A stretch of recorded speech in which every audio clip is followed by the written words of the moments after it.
esto es lugar de un club de lectura, es un club de escucha. Vamos a estar escuchando aquí un momentito Radio Futura.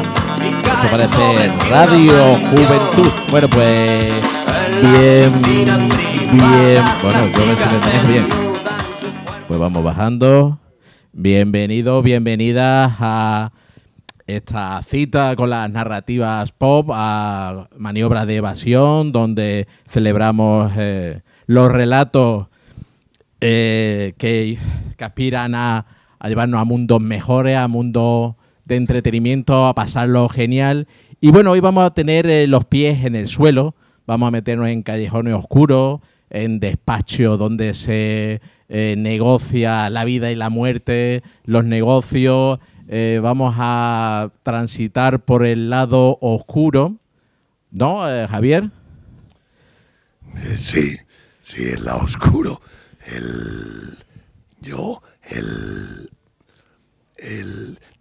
Yo empecé haciendo crónica de sucesos en el Diario de Valencia y en El País, el Diario El País.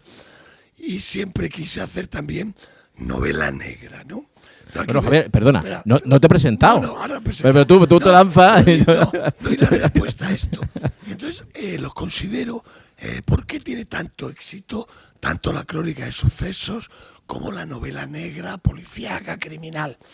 Bueno, porque es el gran retrato de la sociedad contemporánea. Dice el amigo Ricardo, vamos a pasearnos por el lado oscuro. Y yo digo, ¿es que hay otro lado? ¿Es que hay otro lado? Sí, hay otro lado. El de la luz, el del Mediterráneo, el de nuestra Andalucía, el de la gente. Pero socialmente vivimos en un tiempo oscuro.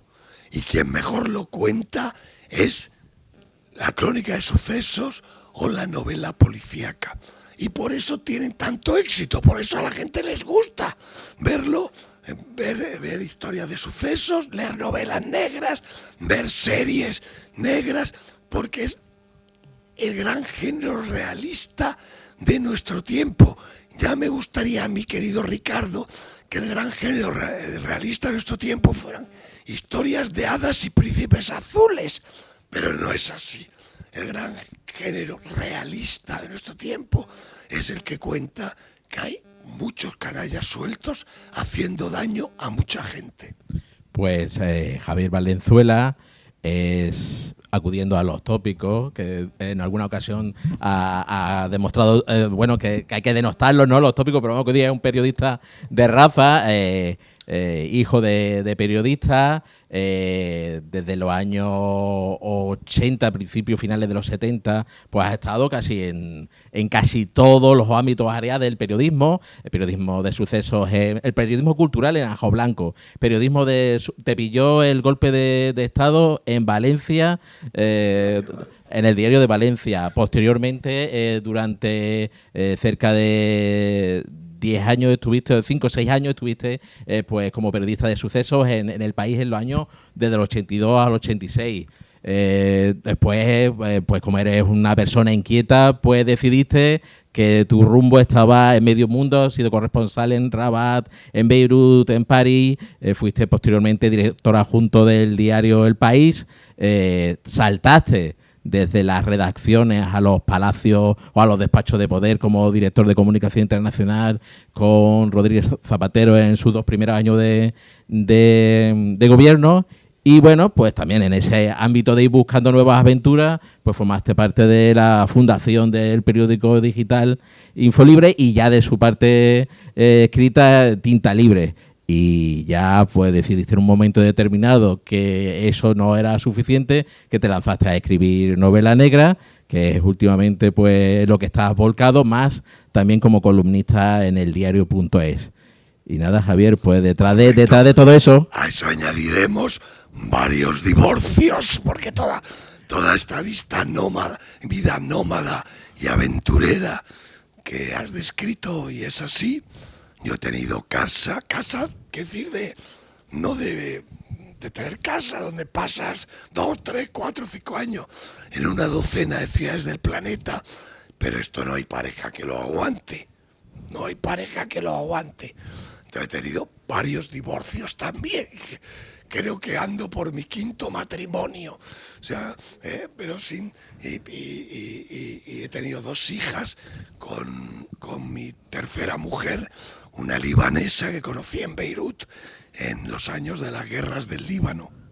Eso es que no venía en el currículum, ¿no? Buscándolo en internet no lo encontré, que sabía esa parte, toda esa parte. Pero mira, lo de invitarte fue a partir de la Feria del Libro de Málaga, en el stand del Libro del Caos, pues es un editorial que se dedica a la crónica periodística, pues muy interesante, que además que se hizo, yo supongo que su manera de mostrarse al mundo, que lo conociéramos todo, que por aquí lo tengo, fue Fariña. Fue el Fariñas, el reportaje que estuvo secuestrado, se puede decir, en sede judicial, ¿no? Que dedicaba al narcotráfico en Galicia, y bueno, que es una editorial. Y allí me encontré Crónicas Kinky. Y yo llevaba una temporada bastante interesado en todo lo relacionado con la crónica negra en la transición, que me parece un periodo muy interesante, un periodo de transformación, de pasar desde la dictadura a la democracia, y ese tránsito, cómo ocurre. Y bueno, pues me llamó la atención Crónicas Kinky, me gusta el cine kinky, me gusta el cine policíaco, y me sumergí en tus crónicas, y la verdad es que me fascinó. Me enamoró estos 19 crónicas que tú realizas, porque me parece que era una manera de contar una España que no se aparecía en los libros de historia. Hay algunos de ustedes son de mi generación.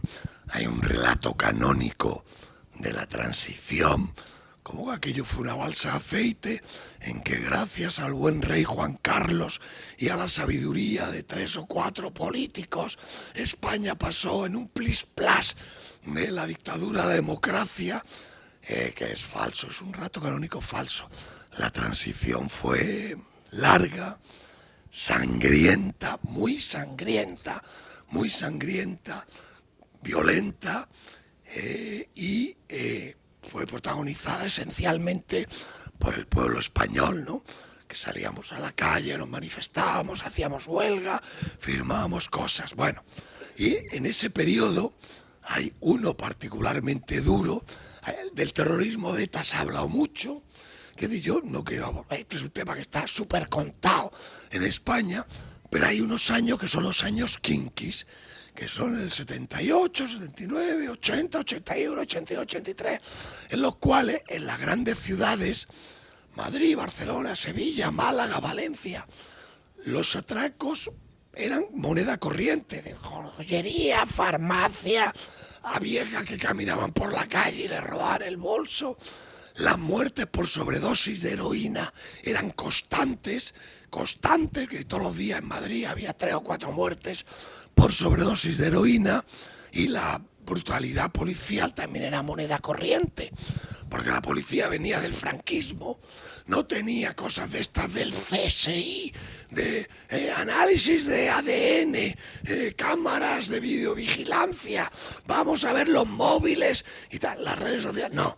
Allí seguía practicando el viejo método franquista de detener al sospechoso, darle una mano de hostias, con perdón, en comisaría, en jefatura y tal. Bueno, entonces yo esa época la pasé en el diario El País,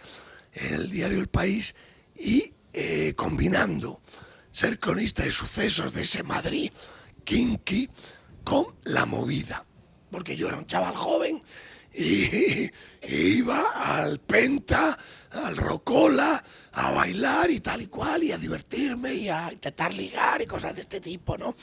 Y entonces fueron unos años muy duros, para mí maravillosos, porque era mi juventud, pero para España fueron años de una dureza extraordinaria. Estamos hablando de cientos de muertos, y siempre se dice, los muertos de ETA. Bueno, sí, por supuesto, pues fueron 800, pero es que en una ciudad como Madrid había 7, 8 o 12 muertos diarios en atracos, sobredosis y cosas de este tipo, ¿no? Y era un fenómeno que se extendía a todas partes. En Málaga pasaba, en Sevilla pasaba, en Bilbao pasaba. Se llamaba la época de la inseguridad ciudadana. No sé si acuerdan ustedes de la inseguridad ciudadana. y algunos decían en aquella época, no, con Franco esto no pasaba. Evidentemente, claro, con Franco no pasaba. Y entonces fueron unos años muy violentos y explosivos, de los que se hizo un cine estupendo. Sí, que aquí vamos a ver alguna imagen. Cine estupendo, pero que luego España olvidó. España es un país de memoria corta, es un escándalo. Entonces luego ya entramos en los felices últimos 80, habíamos entrado en Europa, había dinerito, estas obras de la autovía de Málaga están financiadas con fondos FEDER. Y además vamos a ir a la Expo de Sevilla en el 92. Y entonces España decidió que España era un país que éramos todos ricos, guapos y europeos, y nos olvidamos de que habíamos tenido unos años anteriores, entre el 75 y el 80 y tantos, absolutamente duros y violentos, no solo en política, sino también en vida cotidiana. Porque los kinkis no era un fenómeno político, los kinkis era el fenómeno de los chavales, de los suburbios, en el franquismo. La gente del campo había ido a las ciudades, se había metido en suburbios repugnantes, no tenía ni alcantarillado, ni asfaltado, ni por supuesto zonas sociales, ni ambulatorios. Y esos chavales eran los que eran carnes de kinky. Entonces cogían su coche, ¿no? Cogían el coche, de la escopeta de cañones recortados, y se iban a dar palos por ahí que luego se gastaban en heroína principalmente, ¿no? Y todo esto al ritmo era muy musical también, porque todo esto, Ricardo, era al ritmo de los chichos y los chunguitos. Y entonces esta crónica, este primer libro de crónica al que has aludido, son las crónicas que publicó en El País, tal y como las publiqué. O sea que no los he retocado. Además, sí, eso que comenta, también encontramos aquí, ¿no? Eso que ahora pues se pone en solfa, que es el estado de social, el estado de bienestar, y cómo las situaciones de las cárceles, la situación de desarraigo de los jóvenes, es decir, la situación de cómo poder superar las adicciones, el abandono total que había por parte de las instituciones. Es decir, que aquí nos encontramos de una manera muy seca esa situación que bueno, complementa a los libros de historia. Las cárceles, yo ya digo, era el cronista de sucesos del País, Madrid, y cada 2 por 3 tenía que ir a la cárcel de Carabanchel, donde los presos de la Coppel se habían alzado en armas, diríamos, no en armas porque no tenían armas, habían ocupado la cárcel, se subían al tejado. Algunos de ustedes recordarán las imágenes, quemaban los pobreticos allí los papel higiénico para armar follón y tal y cual, y aparecía la policía, los antidisturbios, y los chavales aquellos, chavales, porque la mayoría jóvenes, que estaban ahí en los tejados de Carabanchel, decían, no, queremos que vengan los periodistas. En aquellos tiempos, y me anticipo algo que después preguntaré, los periodistas estamos bien vistos, compañeros. Los periodistas, sobre todo los del País, Diario 16, El Periódico, La Vanguardia, que vengan los periodistas. Y yo tenía que ir varias veces allí a ver, superar a los antidisturbios, tal, entrar, estar con los sublevados, con amotinados, es la palabra, eran motines, amotinados, a ver cuáles son vuestras reivindicaciones. Bueno, pues que nos den de comer una carne que no tenga gusanos.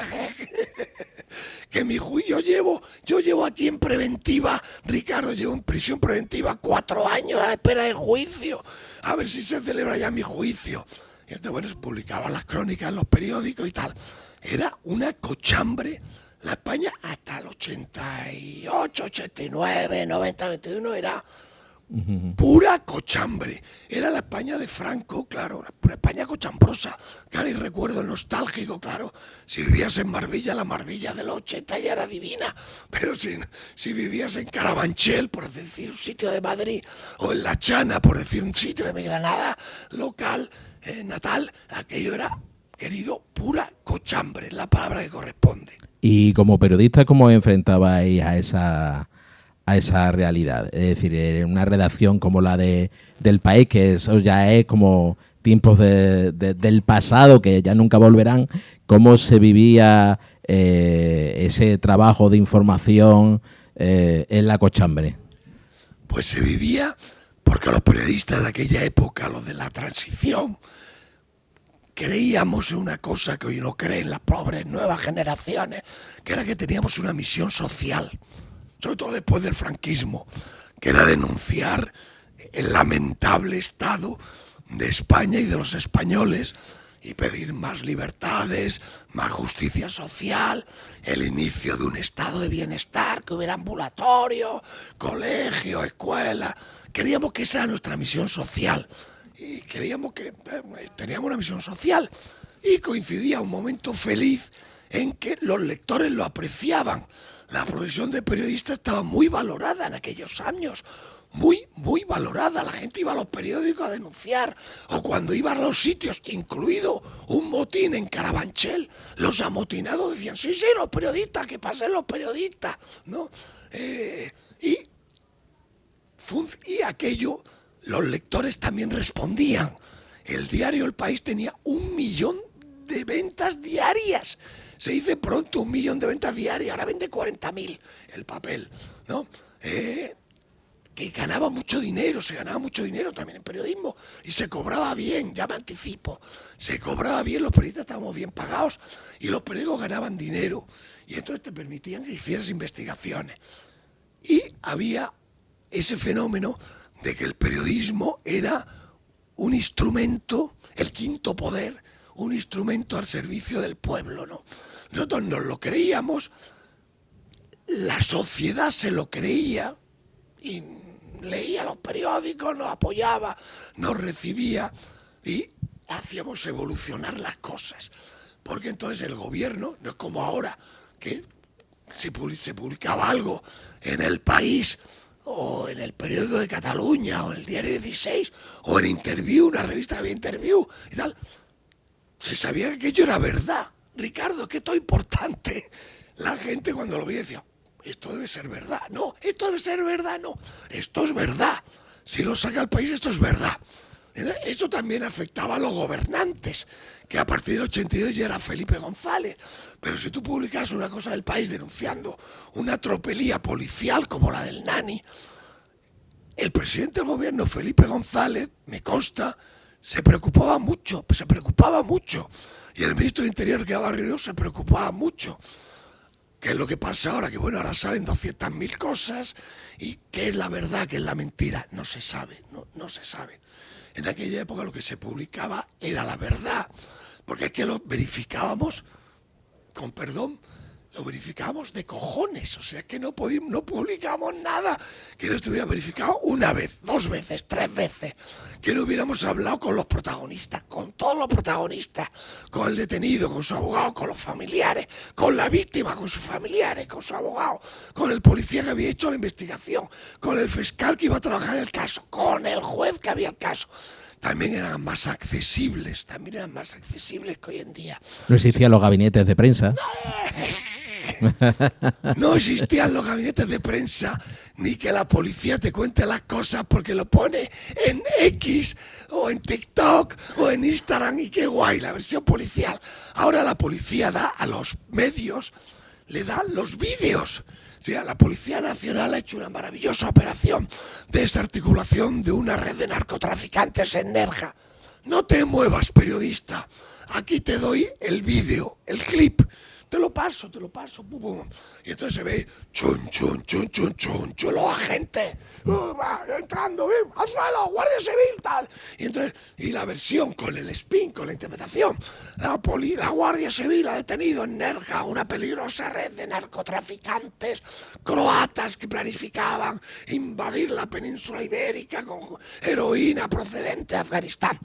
Y los periodistas reciben esos vídeos ahora y los publican, los ves en Antena 3, en Telecinco, o en los periódicos digitales o físicos, y ya los periodistas no investigan, ya no salen a la calle a ver qué carajo hay de eso, ¿no? Entonces nos dicen, estos tíos fueron los asesinos de unos guardias civiles ahí en Algeciras, ¿no? Donde hace un par de años, y luego te enteras al cabo de meses de que aquellos 2 tíos que habían detenido eran inocentes y el juez lo había puesto en libertad. Pero bueno, entonces los periodistas en aquella época no nos fiaban, no había el control de la información por parte de policías, gobiernos, empresas, todo lo que ven ustedes ahora, la mayoría de los medios, está precocinado. Es como esos platos precocinados que vas a los supermercados y dices, no tengo ganas de cocinar hoy, y te sacas unos espagueti boloñesa, los pones en el microondas, y te lo calientas, te lo comes, aquello está malo del carajo, pero te lo comes. Hoy la información ya lo sé, pero yo lo cuento como periodista. Está toda precocinada, apenas hay periodistas que salgan a la calle a investigar nada. En todas cosas, pobrecitos míos, porque no les dejan y porque les pagan 4 chavos para que copien y peguen los comunicados oficiales. Entonces, fijarán ustedes que todas las noticias, que toda la información política ya nadie investiga nada. Es lo que dice Feijóo, el periodismo declarativo que se dice. Feijóo acusa hoy al gobierno de ser absolutamente criminal. Te lo dan. En mi época yo iba a mis redactores jefes diciendo que mi político había dicho tal cosa. Me decía, no, perdona, eso no me interesa un carajo. O sea, eso es periodismo declarativo. ¿Tú qué sabes? ¿Tú qué has investigado? ¿Eso es verdad o no es verdad? Es lo que decimos, la misión del periodista no es que uno dice que ahora está lloviendo en Nerja, ¿no? Y otro dice que ahora no está lloviendo en Nerja. La misión del periodista no es decir, fulanito dice que llueve en Nerja, menganito dice que no llueve en Nerja. La misión del periodista es salir a la, con perdón, puta calle, poner la mano y ver si llueve. Y entonces decir, no llueve en Nerja, hace un frío del carajo, pero no llueve en Nerja. Esos eran los criterios con los que yo hacía periodismo. Yo y mi generación. Eso se ha olvidado. Hablando de esos criterios, vosotros erais nuevos periodistas en un nuevo orden que se estaba estableciendo, pero existía todavía muy vigente un viejo orden, tanto en el gobierno como también en la estructura informativa. ¿Cuáles eran vuestros referentes a la hora de escribir vuestras crónicas, a la hora de escribir vuestras noticias? ¿Qué referentes teníais? Nuestros mitos, querido Ricardo, eran Bob Woodward y Carl Bernstein, periodistas del Washington Post, que habían tumbado a Richard Nixon con el caso Watergate y que lo habían verificado todo. Yo luego conocí como corresponsal en Washington del país. Conocí a Woodward, estuve en su casa en Georgetown y estuvimos charlando como colegas. Y entonces ellos lo verificaban todo. Tú les pasabas un dato y ellos no lo iban corriendo a publicarlo. No. Ellos lo verificaban, lo comprobaban, llamaban a uno, al otro, al de más allá. Y si no lo tenían comprobado, no lo publicaban. Bueno, pues por esos métodos derribaron al presidente de los Estados Unidos, Richard Nixon. Probaron que este tipo había hecho esa operación de espionaje con dinero del Estado y medios del Estado, y lo derribaron, y Richard Nixon tuvo que dimitir subiéndose a un helicóptero y haciendo así y tal, y se fue. Bueno, esos eran nuestros mitos. Un periodismo que fuera capaz de derribar a un presidente todopoderoso y corrupto por sus propios métodos. Y sabíamos, porque nuestros periódicos en aquella época eran bastante así, tenían ese modelo. Digo los periódicos, digo los amos y los directores de los periódicos. El modelo de Katharine Graham, que era la dueña del Washington Post. El Washington Post era propiedad de una familia de Washington, que eran los Graham, y al final había heredado Katharine Graham, que era una anciana hermosa, de estas anglosajonas, con el pelo blanco, súper elegantísima, de las de taza de té, que era una señora burguesa, ¿no? Y que era la dueña del Washington Post durante el Watergate. Y Katharine Graham, cuando le llamaba Richard Nixon, le decía, hoy os estáis equivocando, os están engañando, os vais a estrellar, y además la seguridad nacional está en peligro, y tal. Katharine Graham le decía, le agradezco la llamada, señor presidente, pero no pienso hacerle pajolero caso. Vamos bien, muy bien. Y llamaba a su reportero y les decía, vais bien, muchachos, el propio presidente me ha llamado para que paremos. Y ese era el modelo de periodismo que era nuestro modelo. Sí, además que lo veíamos nosotros en la televisión con Lou Grant, que fue un generador de vocaciones en el periodismo tremendo, además que un poco representaba esa vocación, ¿no? También has comentado, te he leído en en entrevistas que, por ejemplo, el Quijote es un gran referente para ti, y si para vosotros había esa como sensación de caballeros andantes, ¿no? Y también eso lo enlazamos con la novela negra, porque en la novela negra siempre el héroe es como alguien que, en cierto modo, tiene un código ético, un código moral, y es como ese caballero andante que va a desfacer en tuertos y se va a enfrentar a la sociedad, a la realidad, para un mundo mejor. ¿Vosotros veíais en ese momento como caballeros andantes? Y si piensas que eso es también una faceta que se ha abandonado en estos últimos tiempos. Mira, no me lo había pensado nunca, pero sí. He dicho antes que consideramos que teníamos una misión social, un trabajo que hacer en beneficio de la comunidad, que éramos el cuarto poder, el legislativo, ejecutivo, judicial, nosotros éramos el cuarto poder, la prensa, y pensábamos que lo ejercíamos en nombre de los ciudadanos, y éramos caballeros andantes, sí. No hay héroe, yo creo que me lo habrás leído, yo creo en novelas negras, novelas o series o películas. Yo creo que el protagonista de una novela negra no puede ser un funcionario, con todo el debido respeto, no puede ser un policía, no puede ser un guardia civil. Esta es la diferencia que hay entre la novela policíaca y la novela negra, porque el héroe de la novela, desde Don Miguel de Cervantes, el inventor del género, es un individuo que no tiene detrás los poderes del Estado. Repito, un individuo, un particular, que no tiene detrás los poderes del Estado. Y cuando veo la novela negra o la serie que se hacen ahora, de nobles y noblesas, policías y policíos, guardias civiles y guardias civiles, y civiles que investigan crímenes, son presentados como héroes, pero tienen detrás los laboratorios de ADN, las cámaras de vigilancia que nos vigilan a todos, el control de las llamadas telefónicas, de los movimientos en internet, etcétera, etcétera. Digo, esto no es una actitud heroica. O sea, esto es un buen probo funcionario, que conste para fuerza y cuerpo, probo funcionario, como el registrador de la propiedad, que hace un trabajo que a veces sí es peligroso, evidentemente, cuando hace una intervención de esta de chunda es peligroso, pero normalmente no es peligroso, porque decirle al ordenador, mira a ver esta foto con quién coincide, match, es Ricardo, pues vaya menudo mérito, ¿no? Investigador. No hay que decir, probo funcionarios, que en ocasiones algunos hacen arriesgados, pero que no son héroes. El héroe es el individuo siempre, querido Ricardo. Empieza con el Quijote. El Quijote es un loco, un individuo que se tira a la calle a desfacer en tuertos, ¿no? Delira un poco, pero va queriendo desfacer en tuertos. Entonces, los héroes de las novelas clásicas del género negro, las fundacionales, las de Raymond Chandler, las de Dashiell Hammett, y en España las de Vázquez Montalbán, las de Juan Madrid, las de Andreu Martín, son siempre individuos o detectives privados. Por aquí tenemos a Antonio Romano, a Tony Romano. Bravo. Tony Romano de Juan Madrid es un buscavidas, no es un policía, no es un funcionario, es un exboxeador.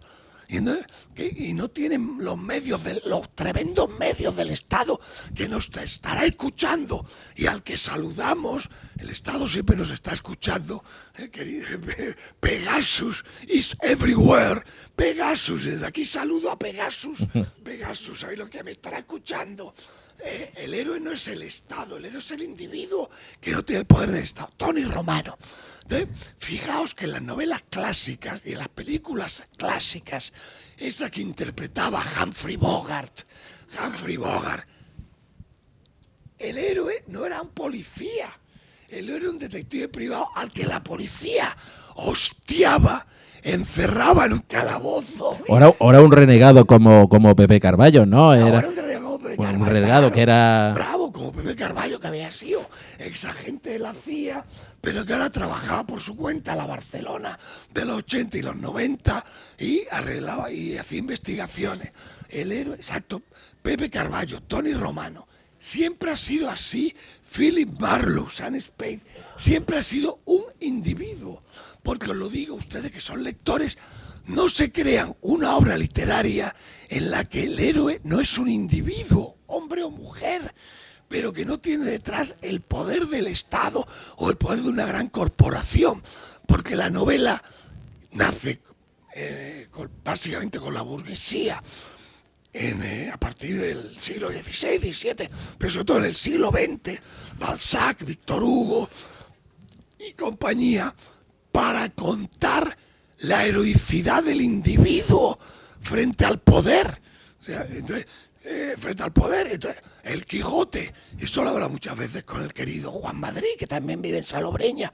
El Quijote lo adoramos porque el Quijote es un individuo, un tipo, un loco, un hidalgo de allí de La Mancha, que coge un caballo, pues está hecho un desastre el caballo, y un acompañante gordo y en un burro, y va a desfacer entuertos. ¿Y qué entuertos desface, querido Ricardo? Pues unos presos que lleva la Santa Hermandad o la Inquisición, y que el Quijote dice, es injusto que lleven a estos señores presos así de esta manera, y les ataca y los libera. Luego los presos le apedrean al Quijote, como todos saben, pero bueno, esa es otra parte. También puede ser un profesor del Instituto Cervantes, como en Tangerina, y también ahí conectamos con tus filias con Marruecos y con el norte de África y con Tánger en esta, y vamos ya saltando también a tu faceta como novelista. Pues tu primera novela, Tangerina, es como también una, no sé si cuánto hay de autoficción, porque no sé si Sepúlveda eres tú como personaje, ¿no? Pero también aquí haces un viaje pues por el Tánger de 2002, post 11S y pre-11M, y también de las relaciones que hay entre el norte y el sur y también entre dos culturas. Cuéntanos un poco, porque además Tangerina es el inicio de una trilogía que dedicas a Tánger Noir, a Tánger como ciudad noir y como ciudad donde se producen conflictos, además que una ciudad que está ahora en transformación. Bueno, Tánger es una ciudad que siempre ha estado en transformación, ¿no? Pues cuéntanos un poco esa trilogía, ese personaje Sepúlveda y cómo nace pues esa vocación ya por dedicarte a la ficción. Bueno, dos cosas. Uno, yo tengo una relación muy especial con el mundo árabe y musulmán. Nací en la ciudad de Granada, en el barrio del Realejo, al pie de la Alhambra. Y en los años 50 y primeros 60, mi madre nos decía a mi hermano, a mí, a los pandillas, ir a subir a jugar a la Alhambra. Subíamos a jugar a la Alhambra, no había autobuses, ni tickets, ni colas. Ahí jugábamos los jardines, al fútbol, a lo que fuera, al escondite y tal y cual. Y yo les preguntaba a mis padres, oye, ¿y esto quién lo hicieron? Esto de la Alhambra tan bonito y tal y cual. ¿Y esto quién lo hizo? Generalife. Estos los moros. ¿Y quiénes son los moros? Bueno, ya no están aquí porque los echaron. Pero, entonces yo desde niño, adolescente, bueno, y luego leí los cuentos de la Alhambra de Washington Irving. Y dije, qué maravilla, los moros, esto es una maravilla. Y entonces ya, cuando terminé mi etapa de sucesos en el país, Juan Luis Cebrián, me enteré de que no había candidato para ser corresponsal en Beirut, que entonces estaba en plena guerra, bueno, la pera, aquello era la pera, el horror supremo. Allí te encontrarías con Maruja Torres, sí, ¿no? Claro. Que, yo la traje a Maruja a Beirut, la invité a Beirut. La primera vez que Maruja fue a Beirut fue invitada. Es la gran embajadora literaria del del Líbano, Beirut, ¿no? Del Líbano, yo no he escrito nada del Líbano. Bueno, fui a Beirut e inicié una larga relación con el mundo árabe y musulmán. En Beirut me casé con una libanesa. Y mis dos hijas son hijas de esta libanesa, una Maselani, de una familia cristiana greco-ortodoxa. ¿Que hay cristianos en el mundo árabe? Sí, claro que hay cristianos. En Líbano, en Egipto, en Siria. En fin, es que la gente tiene un desconocimiento absoluto, ¿no? Claro que hay cristianos. Hay varios millones, hay 10 o 12 millones de cristianos árabes. Mi exmujer, la madre de mi hija, que es mi exmujer, porque ya me divorcié de ella hace 20 años, habla árabe, de cultura árabe, también habla francés, inglés, porque los libaneses están muy dotados para las lenguas.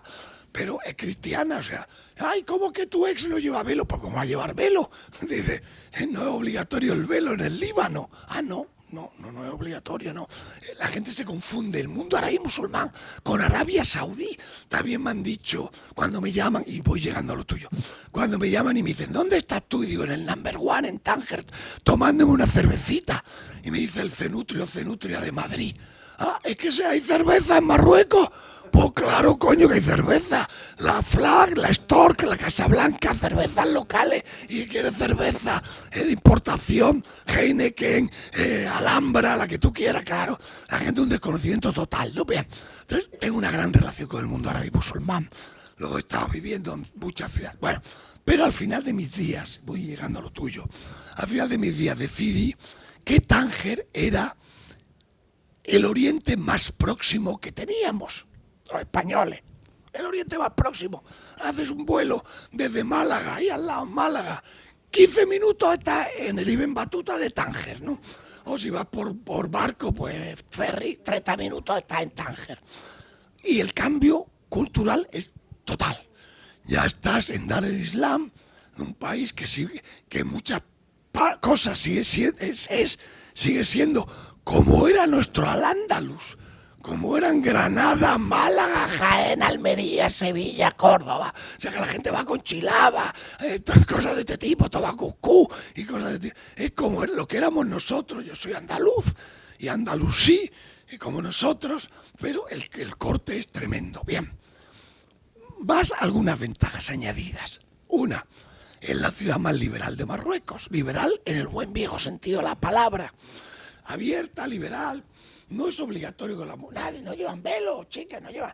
Mis amigas tangerinas, tanyahuías, no llevan velo, van como tú, o más atrevidas incluso. Bueno, no hay que decirte, no. Se bebe alcohol, se puede fumar hashish con absoluta libertad, hay sexo, hetero y homo, por supuesto, a partir de los criterios típicos en Dar el Islam, que es que seas discreto, cojones. Que seas discreto, que tú te puedes acostar con quien quiera. Por eso también Tánger es una de las ciudades de las que tú comentas en tu novela que Hassan II como repudiaba, ¿no? Es decir, entonces pensé que había llegado el momento de empezar a pasar de la crónica de sucesos, la crónica negra, a la novela. Porque coincidía además con una época en que el periodismo ya no se podía decir toda la verdad. Porque las grandes empresas, empezando por mi propio experiódico, El País, estaban en manos de bancos y fondos de inversión, fondos buitres, que no dejan que cuentes todo lo que pasa, punto. Bueno, puedes decir que te puedes meter con los huelguistas, por supuesto, con los huelguistas, unos huelguistas que han roto unos cristales del Corte Inglés en un día de huelga. Eso, métete con ellos todo lo que tú quieras, ¿no? Pero no te puedes meter con el Corte Inglés, por supuesto, ¿no? Jamás. Te puedes meter con un moro que ha robado un patinete. Aquí en Nerja un moro ha robado un patinete, te puedes meter con él todo lo que quieras, ¿no? Pero no te puedes evidentemente meter con un empresario inmobiliario que ha comprado ayuntamiento para hacer recalificaciones de terrenos. Bueno, aunque lo sepas tú antes que el fiscal y el juez, cosa que ocurre en periodismo, que pasó en el periodismo. Y entonces descubrí que en el periodismo ya no se podía contar la verdad. Toda la verdad y nada más que la verdad. Y que la gran forma de contar la verdad en el siglo XXI en el que vivimos es la ficción. Pero la ficción verosímil.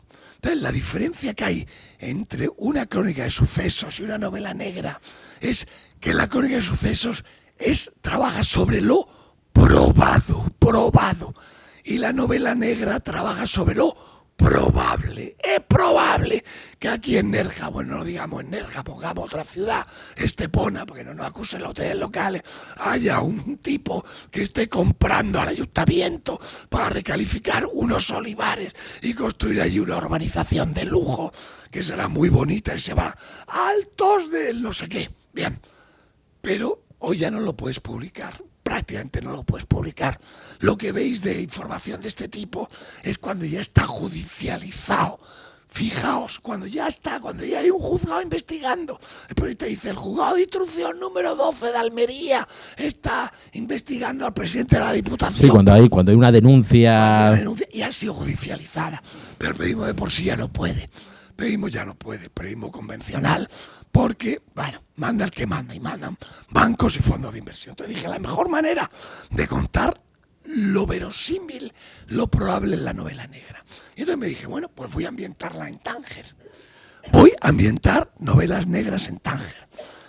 Tánger contemporáneo. Tiene una ventaja, además, que es que puede situar personajes españoles, como mi profesor Sepúlveda, que se pasan todo el rato hablando en castellano o en español. Porque yo, que voy mucho a Tánger y vivo largas temporadas allí, todo el rato me lo paso hablando con los moros, con los marroquíes, en castellano, en español.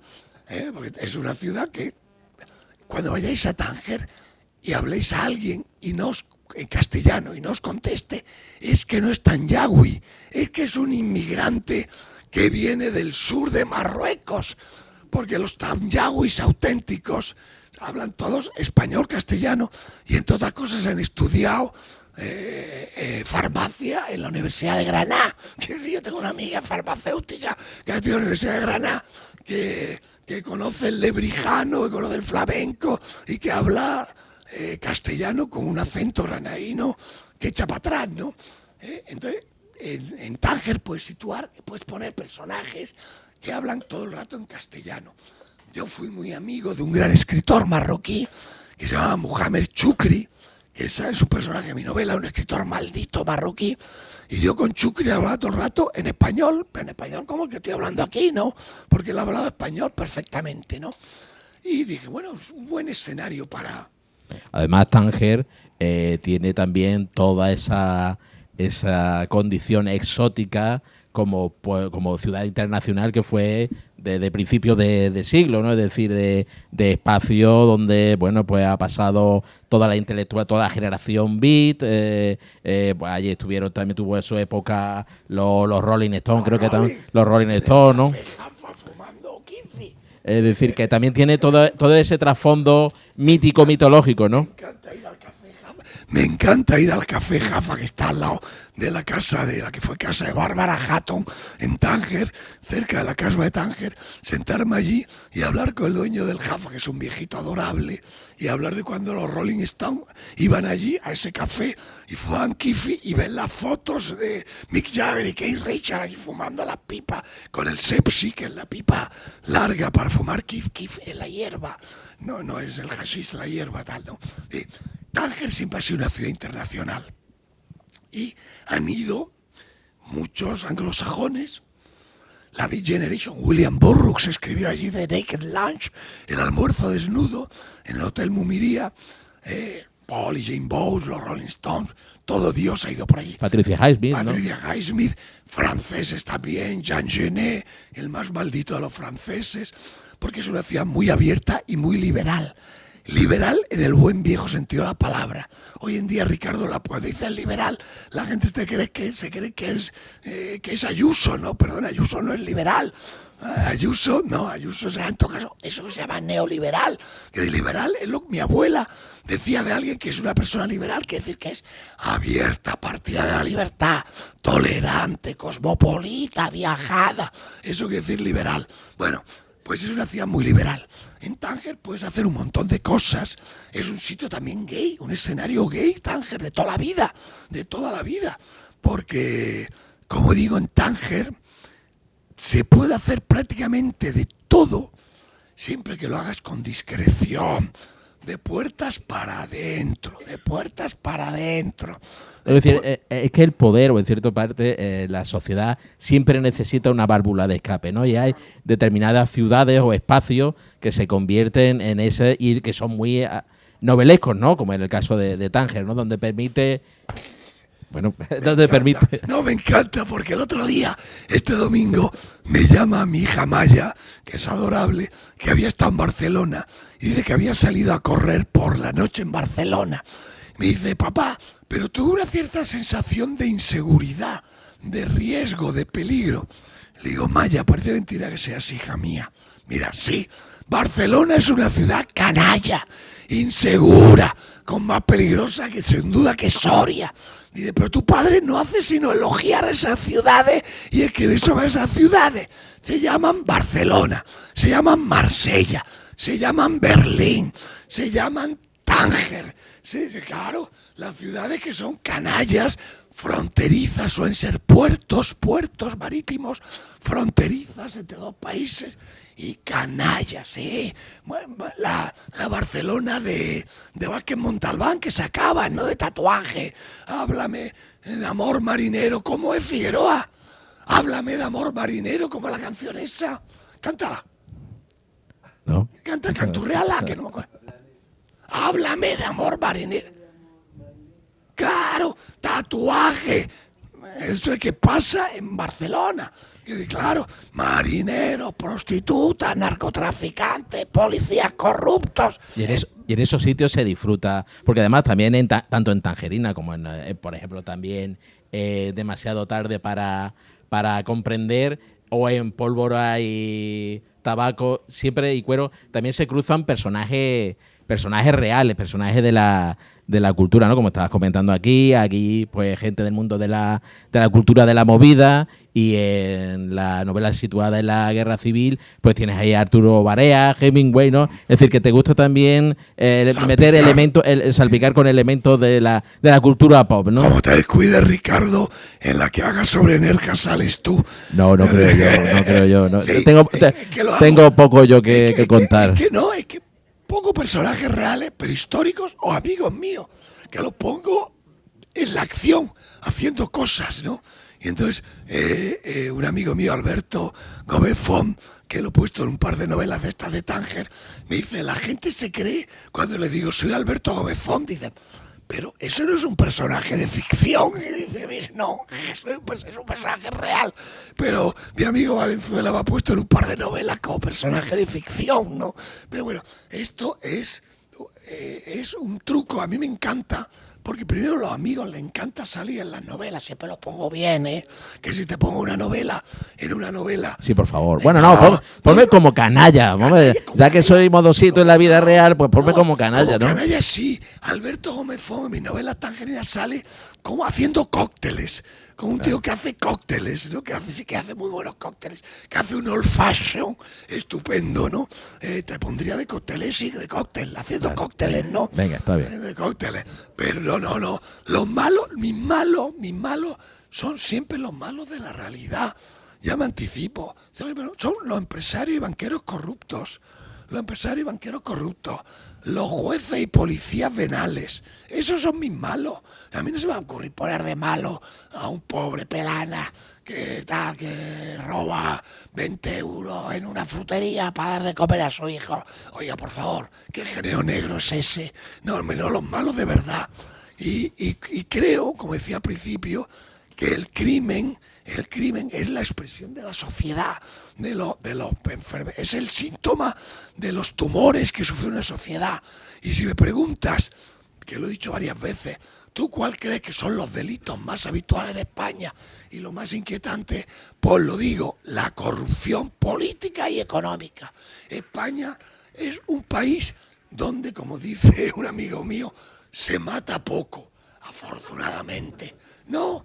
O sea, cuando veis una novelista de tan mala que hace una novela en la que hay un asesino en serie, serial killer, que recorre Asturias o Galicia matando a una tonelada de personas, mala, pero yo sé que te ganan premio Planeta, lo sé, pero tal, eso es mentira. En España no hay serial killers que recorran Galicia o Asturias o Cantabria matando a gente. Eso no existe. Si lo ven, cuéntenmelo, mándenme un WhatsApp esta noche. No, se mata poco. Como dice Jesús Dúa, un gran cronista de sucesos, se mata poco. Ahora se mata poco. Ahora, afortunadamente, uno de los países donde se mata menos del mundo. Pero la corrupción es endémica. Afecta a todo. Hay una gran novela. Exceptuando este ayuntamiento, que Dios bendiga. Cuando la corrupción está en todas partes, en la ciudad de Granada, en la ciudad de Málaga, en Almería, en el PP, en la PSOE, en la Vox. en el banco. No mencionaré banco, si no me Javier, cancelan la diremos cuenta. presuntamente. Vamos a decir Presuntamente. que estamos grabando presuntamente. No, este ayuntamiento es inscrito. No, está en todas partes. Es la forma habitual de hacer negocios en España. Tú me hablabas antes, yo estuve 2 años. Pero eso es, de decir, ¿se le puede catalogar como una condición española o la corrupción que tú has viajado o que he viajado por todo el mundo, la corrupción? Es decir, por ejemplo, en Italia Sí, bueno, Italo-española. Es que lo iba a decir, pero lo ha quitado otra vez. por ejemplo, ahora Italo-española. por ejemplo, no pasa en Francia. Bueno, en Francia tenemos ahí al presidente, ¿no? Que Sí, está pero entrando. ese no se dedica a recalificar terreno para... Ese sencillamente le pedía dinero a Gaddafi para financiar sus campañas electorales. ¡Qué grave del copón! Pero el género típico español, que es... que además que está más en lo municipal y en lo autonómico que en lo gubernamental. Arriba. Salvo quizá algún ministerio, puede ser de fomento, el de obras públicas. El género no, porque el género típico español es, mira, tú quieres recalificar Maro, que está de tejido, la zona de Maro, que está declarada, improviso, no sé si, que está declarada paraje natural, parque nacional, zona protegida. Pero tú quieres construir ahí unas urbanizaciones que vas a hacer con ¡Qué imaginación! ¡Qué imaginación! Con mucho respeto, porque vas a poner 4 zonillas verdes y tal, pero que van a ser muy respetuosas de los criterios ecológicos, etcétera. Bueno, bien. Pues ¿quién tiene el poder para hacer eso? Los ayuntamientos, las diputaciones y la Junta de Andalucía. La Junta de Andalucía o la de Galicia, que decir, o la Comunidad de Madrid, que decir, la comunidad autónoma. El gobierno no. El gobierno no se dedica a recalificar terreno. Y toda la corrupción, la mayor parte de la corrupción que en España está vinculada a recalificaciones de terrenos para urbanizaciones y similares o a la obra pública. Yo voy a hacer una carretera que conecte Nerja con no sé qué, decimos un sitio que esté comunicado. Bien, lo voy a hacer. Entonces voy a hacer un concurso. A ver cuánto me pones tú. Y Javier, ¿eso no puede estar también relacionado a que Espera un segundito. Y todos ganan, compañeras y compañeros.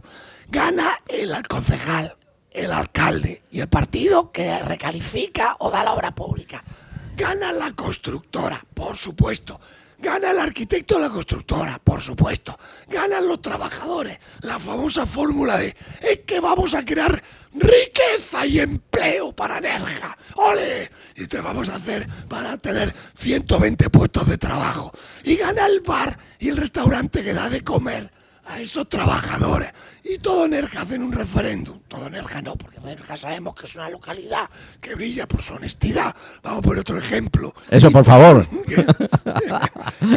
Y toda la localidad de tal, Almería, dice Roquetas del Mar. Dice, sí, que hagan esa recalificación, que hagan esa autovía, que pongan esa rotonda. ¿Sabéis que hay un libro que triunfa en España que se llama Por mis huevos? Que es sobre las 20.000 rotondas que hay en España, que es el país que tiene más rotondas del mundo, que el 90% no sirve para nada, que las han hecho los ayuntamientos para la buchaca, y para justificarlas ponen monumentos absurdos. En Roqueta de Mar, la última vez que fui allí, había un monumento a la peseta.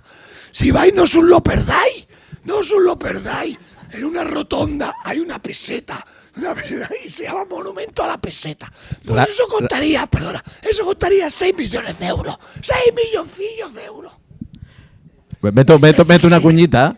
Por ejemplo, hablando también de la literatura negra, aunque no es negra en sí, pero por ejemplo, alguien que lo contó muy bien fue Rafael Chirves en Crematorio, que yo creo que es una de las, además lo dice la crítica, una de las grandes novelas españolas de los últimos 50 años y que cuenta muy bien todo lo que nos estás comentando. Además que hay una gran serie, me parece, en Movistar Plus. Chirves es un gran escritor y es uno de los pocos que ha escrito una novela sobre la pasada en el asunto troncal de la corrupción, Porque Chirves, pobrecito mío, ya se murió hace unos pocos años, vivía en la Valencia de Camps y... ¿Cómo se llama aquella alcalde? ¿Cómo? Barberá, Rita Barberá. Que era, vamos a hacer una ciudad del arte y la ciencia, sí, vamos a hacer una gran autovía hasta el mar, sí, vamos a recalificar la Malvarrosa, sí, y los valencianos les votaban,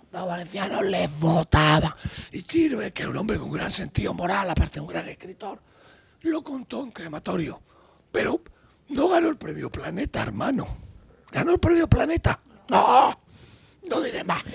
Y también eso que estás comentando es porque la ausencia de ese elemento, controlar ese contrapoder que es los medios de comunicación, el periodismo, que en los núcleos, en los pueblos, en las ciudades, en esos espacios, es decir, no va a decir ausente, pero que no puede entrar en esos territorios porque el periodismo local es muy complicado entrar en esos territorios, ¿no? Es decir, y entonces hay cierta, no vamos a decir, por eso también, ¿no? Es decir, querido Ricardo, el periodismo local, el regional y el nacional, salvo honrosas excepciones, está subvencionado por los ayuntamientos, las diputaciones, las comunidades autónomas. Tú, si yo quiero crear el periódico Nerja Hoy, que no sé si existe, me disculpe, Nerja Hoy, lo primero que hago, voy al ayuntamiento, voy a la diputación, voy al querido Juanma, el bueno de Juanma, y entonces les digo, ponme publicidad institucional, que además no se nota, porque la gente no lo nota. Te ponen Nerja, un paraíso por descubrir, y te paga, te coloca en la buchaca 200.000 euros, y tú con eso haces tu periódico local. Bueno, o también porque la ciudadanía no está dispuesta o no entiende que sea un servicio que le interese el estar pagando por un periodismo independiente, ¿no? La ciudadanía es bastante rácana. ¿Cómo se dice eso? Rácana. La ciudadanía es bastante rácana. Y entonces se le ha creído que el buen periodismo es gratis. Con el rollo del internet, las redes sociales. El periodismo ciudadano. Sí, pero la tele, ¿no? Eso, yo esta noche enciendo la tele y veo la 1, la 2, la 3, la 4, la 5, la 6, y gratis, que es bueno, es gratis. Y veo gratis.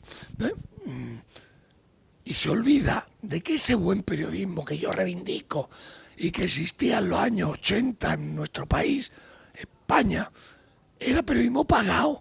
Que por el puto diario El País, sí, tenías que pagar 50 pesetas o 100 pesetas, que El País no te daba sus contenidos gratis, tambores, tenías que pagar.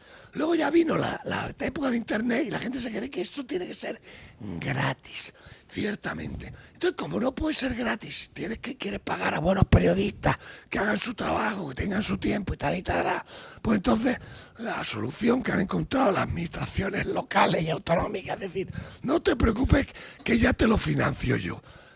Ricardo, crea Nerja Hoy, que te vamos a colocar una página cada día de las cuevas de Nerja, Festival de Música y Danza de Nerja, un paraíso por descubrir, y te vamos a pagar por cada uno de esos anuncios 100.000 euros, 100.000 eurillos, porque eso va a pagar. Si yo te contara, ¿Qué van Javier? a pagar estos tontos? Porque lo pagamos nosotros con nuestros fucking impuestos. Si no te parece mal, Javier, si quieres vamos abriendo un turno de intervenciones por parte del público y también un poco, pues, también dedicas tanto a Tánger como también a Madrid, como son escenarios también, escenarios, ¿no? Qué importantes son los espacios donde centrar las acciones, ¿no? Es decir, y en este, no sé si estás con un sexto libro, no sé si pertenece a alguna de estas ciudades, si a Madrid, si a Tánger, demasiado tarde para comprender que es tu último libro, que además que el título pertenece a un verso de un estribillo de la chica de ayer, de Nacha Pop, y también Pólvora, Tabaco y Cuero, ¿no? Que también sitúas la acción durante el Madrid de la Guerra Civil, donde tienes a un a un investigador que tiene que investigar varios, pues si tú vas ahí y bueno, pues nos describes la ciudad, lo importante que son los espacios para centrar los personajes y que también se convierte en un protagonista más. Sí, lo de Tánger ya lo he contado, me parece una ciudad muy literaria. Yo soy muy libre y feliz en Tánger y le he dedicado 3 novelas, pero le debí algo a Madrid. Yo quiero mucho a Madrid, no al Madrid de Ayuso, me parece el anti-Madrid, Pero la ciudad de Madrid la quiero mucho porque es verdad que tú vas allí, yo siendo un chico de Granada, y la ciudad te pregunta de dónde vienes y a quién le vas a robar el puesto de trabajo. Si vales, y te trabajas, te promocionas, subes, creces personal y profesionalmente. Entonces quiero mucho a Madrid y quería dedicarle algo. Entonces hice Pólvora, Tabaco y Cuero, porque es el momento más heroico de Madrid. Este es el Madrid cercado, que eso la gente no lo sabe, mis hijas no lo sabían.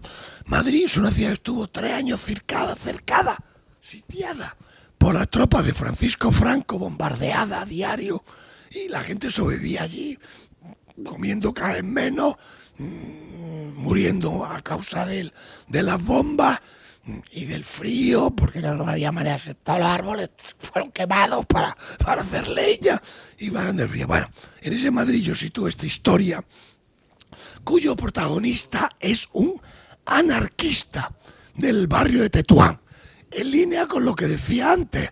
El protagonista no puede ser un funcionario, es un anarquista del barrio de Tetuán, que le llega un caso de lo que hoy llamaríamos violencia machista, pero que en aquella época se llamaban crímenes de honor. Cuando tú creías que tu mujer te había puesto los cuernos y la matabas, eso se llamaba un crimen de honor y eras absuelto. Sí, no, absuelto, sí, así, hasta cenar.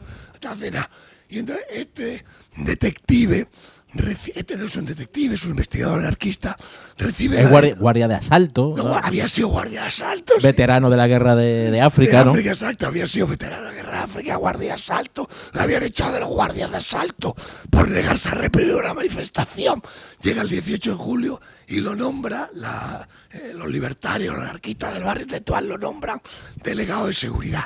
Y entonces le llega una compañera de una organización que se llama Mujeres Libres, que es una organización anarquista, feminista, pionera, que de la que nadie habla en España, porque como no es del PSOE ni del PC ni tal, pues nadie habla de Mujeres Libres, que es la primera organización feminista que hubo en España, y le denuncia que han matado a una vecina suya en lo que parece ser un ataque de celos del marido, ¿no? Entonces este es el conflicto. Y entonces el investigador empieza a investigar, él al principio escéptico, y va preguntando y ve que todo el mundo es escéptico. Tú, en Madrid, cuando en Madrid están morían 200, 300 personas cada día en las batallas en el frente que estaba en la ciudad universitaria y en los bombardeos. Y te vas a preocupar de que una adúltera la haya matado al marido en un ataque de celos. Esto no es tema. Esta es la temática de esta novela, que recrea el Madrid sitiado, lo recrea a nivel de vida cotidiana, qué comían, cómo viajaban, si había cine o no había cine. Me costó un montón, porque los españoles tenemos la tendencia a hacer historiografía política y nadie... recordamos aquí, no sé si te serviría de documentación, pues Chávez Nogales, crónica de sí, señor. Crónica de la Guerra Civil, ¿no? El periodo que estuvo él en Madrid, y también se cruzaría allí con Arturo Barea. Sí, Arturo Barea, en esta novela sale Arturo Barea, sí, efectivamente. Bueno, y ahí salen personajes, Miaja, Durruti, Arturo Barea y tal, personajes de estos salen Arturo Barea, General Miaja, que sale muy bien tratado, lo quiero mucho, porque el general Miaja, ocurre que el gobierno de Largo Caballero, en octubre, noviembre del 36, cuando las tropas de Franco se acercan a Madrid, el gobierno de Largo Caballero, el Frente Popular, se larga de Madrid y se va a Valencia. Esto no hay quien lo defienda, Madrid. Y se larga de Madrid. Y lo siento por mis amigos socialistas, comunistas, etcétera, republicanos. Se larga a Valencia. Y le dicen a Miaja, quédate tú aquí, que Miaja era un general del ejército normal, quédate tú aquí y defiende la plaza. Bueno, y si eso ya la entregas, ¿no? Y Miaja dice, no, pues yo no, esto es historia, que os cuento, no es novela. Yo no voy a entregar la plaza. Y reúne a todas las organizaciones republicanas en Madrid, ahí sí, socialistas, comunistas, anarquistas, republicanos, y crea una junta de defensa y dice, vamos a defender Madrid. Y se inventan el rollo del no pasarán, y no pasan. Y durante 3 años no pasan. Madrid, como no voy a quererla, es la última ciudad que cae en España. Caen antes Valencia, Barcelona, Málaga, ya no digamos, pobrecita Málaga con la desbandada. Pero Madrid es la última ciudad que siguen resistiendo porque hay allí 800.000 locos con el no pasarán comiéndose las zapatillas, ¿no? Bien, es la última. Y le debía esto. Y luego, digo, ¿qué otro momento bonito ha tenido Madrid antes de los horrores de ahora de la lideresa? Digo, coño, la movida, Madrid estaba en todos los periódicos y televisiones del mundo como la ciudad más vitalista del planeta. Ricardo, venía, yo venía, televisión francesa, televisión alemana.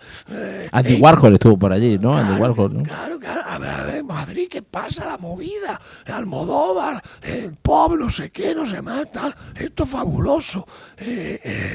Y es el momento más maravilloso de Madrid, en el que coinciden Kinkis y Movida. Kinkis y Movida, en la misma época. Y hay puntos de conexión.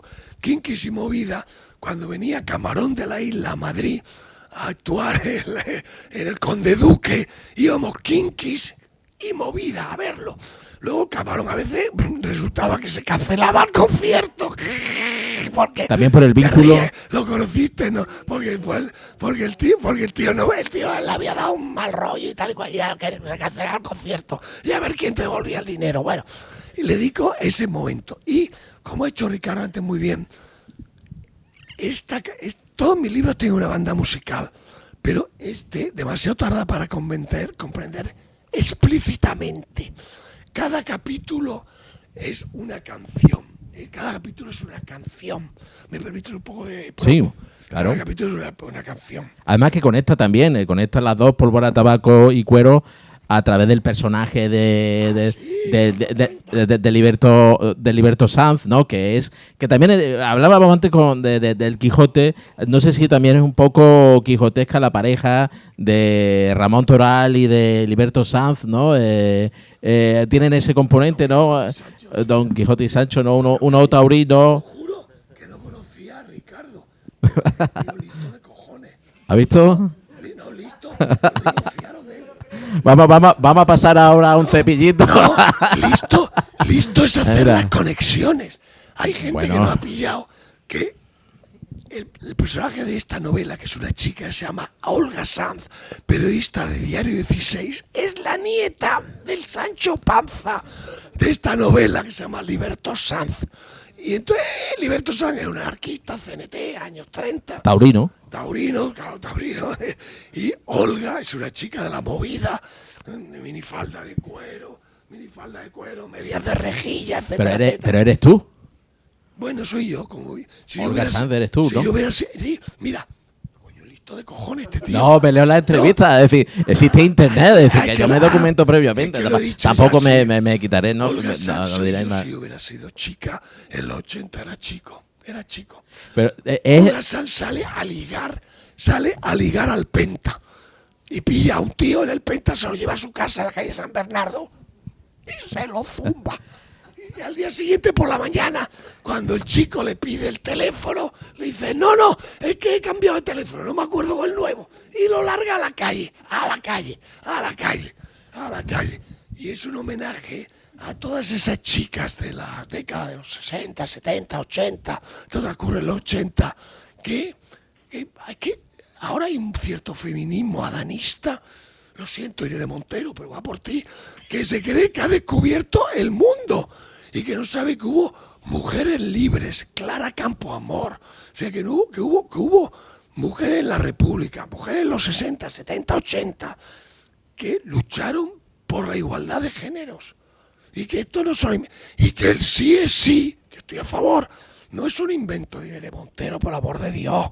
Por amor de Dios. ¿A qué ola pertenece de feminismo? Vosotros lo sabéis, del año 80 era la tercera. la segunda, ¿no? La segunda ola de feminismo. No sé si tenías como referente a otras compañeras, ¿no? Maruja Torres, Rosa Montero, ¿no? Son compañeras, porque también es interesante del libro, del libro el ambiente y las dinámicas que se producían dentro de una redacción, es decir, cómo funcionaba el que te llega una noticia, eso ya es, no sé si se puede decir que eso es pasado, historia, no, pero cómo funcionaba de la jerarquía y cómo se filtraba, o es decir, cómo los pasos que tenía que llevar a cabo una noticia para ser publicada, ¿no? Que me parece que es muy interesante de cómo se establecían esos pasos, es decir, llegaba la noticia a vosotros, en el caso y aquí se cuenta, que conecta con Crónicas Kinky, el caso de Santiago Correia, el Nani, catalogado como el primer desaparecido de la democracia española, y cómo os llega una denuncia a vosotros familiar, os cuentan la situación y cómo vosotros le hacemos caso. Hacéis seguimiento. Vienen los familiares del Nani a decir, la policía ha venido, se lo ha llevado y no damos con él. Y nosotros le hacemos caso. Vamos a verlo. Porque le hacíamos caso a la gente, lo que decía la gente. Primero la gente venía a denunciar, fijaos en esto, a las redacciones, llamaban abajo, tal, y nosotros le hacíamos caso. Y entonces cuando salía el comunicado policial, que sale, que esto es historia, que dice que es que la policía dice que se les ha escapado. Digo, se les ha escapado, esposado en un descampado de Vicálvaro. ¿Qué me estás contando? No, esto no me lo creo. Y empezamos a investigar. Y lo auténtico de aquellos tiempos que yo recuerdo, yo investigué el caso del Nani. Olga Sanz investiga un caso semejante, muy inspirado, claramente inspirado, en el caso del Nani, y por eso los mecanismos de la prensa, de cómo funcionaba, salen ahí perfectamente detallados. Esas redacciones en las que todos fumábamos, así se me ha quedado esta voz, y de paso os explico, esta voz es cáncer de laringe, de tabaquismo. Fumábamos, bebíamos, follábamos, en fin, hasta las mismas redacciones, los lavabos. Bueno, y entonces le hacíamos caso e investigábamos, y cuando venía anotada la policía, decíamos, voy.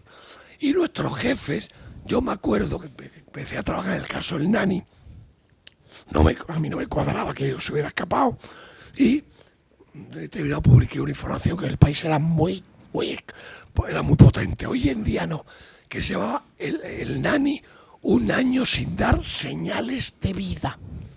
El título estaba medido sin dar señales de vida. Era una verdad. Llevaba un año sin dar señales de vida. Pero ponía la palabra vida. O sea, era una manera de decir, creemos que está muerto. Un año sin dar señales de vida. Un título espléndido, se me ocurrió a mí. Para que fuera legalmente impoluto. Un año, bien. Y todo eso se publicó en El País un domingo.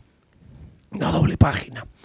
Y el lunes me llama Juan Luis Cebrián, que era el director, entonces era buen periodista, y me llama y me dice, Javier, lo que un poco se anticipaba antes, hoy he comido, era por la tarde, hoy me ha llamado, me ha invitado a comer Barrio Nuevo, que era el ministro del Interior, y me ha dicho, la estáis cagando, dile a Valenzuela que la está cagando, que el Nani se escapó y está en Brasil. Y a mí, Juan Luis, me duele mucho que El País, que nuestro periódico, el del gobierno de Felipe, estéis metiendo la pata en este tema. Me duele mucho. Te lo digo para que tú lo sepas. Le dice Barrio Nuevo a Juan Luis Cebrián, poderosísimo director del País. Y Juan Luis me cuenta esta historia. Y yo me quedo así, yo un joven redactor, 28 años, ante el gran Juan Luis Cebrián, en la tercera planta, la planta noble del País, todo maderas de cedro y cosas de ese tipo.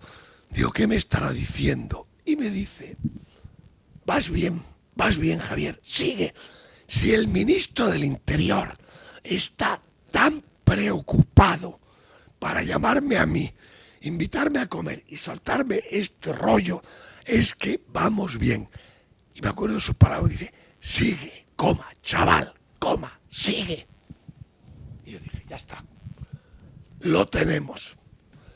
Poco después, un juez que sorprendentemente es Andrés Martínez Arrieta, el mismo juez de la Sala Segunda del Supremo, hoy en día al servicio de la Falange Española. Ese mismo juez abre una investigación sobre el caso El Nani porque descubre que hay un delito que es desaparición forzosa. En nuestro Código Penal no se podía probar que lo hubieran matado, pero sí que hay el delito de desaparición forzosa. Es como si yo te cojo a ti y te hago desaparecer y no se sabe nada más de ti. Y dice, no, el último en el que se le vio fue con Javier subiendo a una cortijo de la Alpujarra. Yo soy culpable del delito de desaparición forzosa.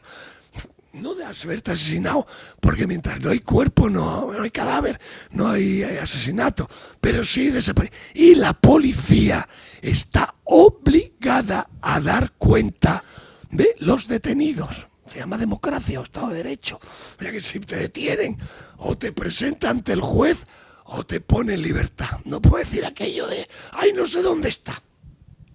Pues Javier, no sé, tenemos por aquí el micrófono. Si alguien quiere hacer algún comentario, compartir Tengo alguna... una pregunta del jefe. Del jefe. Sí, A ver, Eduardo sí. se ha tenido que ir porque es papi de un niño de 6 años y él está... en Nerja no hemos podido comprar prensa, papel durante medio año, ha sido poco más o menos. Sí, sí. Y más. Ahora, para comprar El País, por ejemplo, tienes que ir a un supermercado Eroski que hay al final de Burriana. Entonces, la prensa papel cada vez desaparece más y un pueblo que tiene 20 y pico mil habitantes, pues apenas puede adquirir eso. Pero, sin embargo, prensa extranjera sí. Entonces, ¿tiene esto algo que ver con la democracia, con la calidad? Tiene que ver. La prensa en papel está muriendo en todo el mundo. Y dile a Eduardo, se llama, ¿no? Y también lo tienes que saber tú, que mientras que Internet se ha cargado prácticamente a la prensa en papel, no al libro en papel. And the good news, la buena noticia es que el libro en papel, todo esto que tiene aquí el compañero Ricardo, sobrevive más que nunca. En la Feria del Libro de Madrid, supongo en la de Málaga también, se venden más libros que nunca. Insisto, que nunca. En contra de la tendencia. Pero la prensa en papel sí. La prensa en papel sí. Por una razón muy sencilla, porque uno es mala, la prensa en papel en España es mala. Hay, repito, y esto no, la prensa en papel en España, salvo la excepción del diario La Vanguardia y algunas cosas locales, es mala y no te da más de lo que te encuentras de esa misma prensa en internet, aquí. No te da más.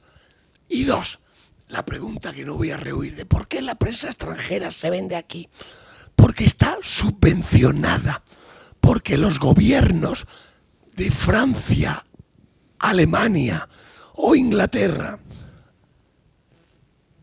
al Guardian, al Le Monde o al Frankfurter le pagan 25, 50 céntimos para que los exporte. Sí, pero usted espera que esta información que te estoy dando de interior. O sea, le pagan para el fomento de la lengua y el bienestar de sus residentes en el extranjero. No sé cómo lo justifican. Si el Frankfurter dice que vende 20.000 ejemplares en España, envía, y le dan 20, 25, 50 céntimos. Está subvencionada. Y la prensa española, el gobierno español no subvenciona a la prensa para que se venda. No se vende aquí ni se vende en el extranjero. Pero si no, la prensa en papel está muerta, sí. Que yo trabajo, yo llevo ya, me ha dicho Ricardo, llevo ya 10 o 12 años que trabajo en la prensa digital.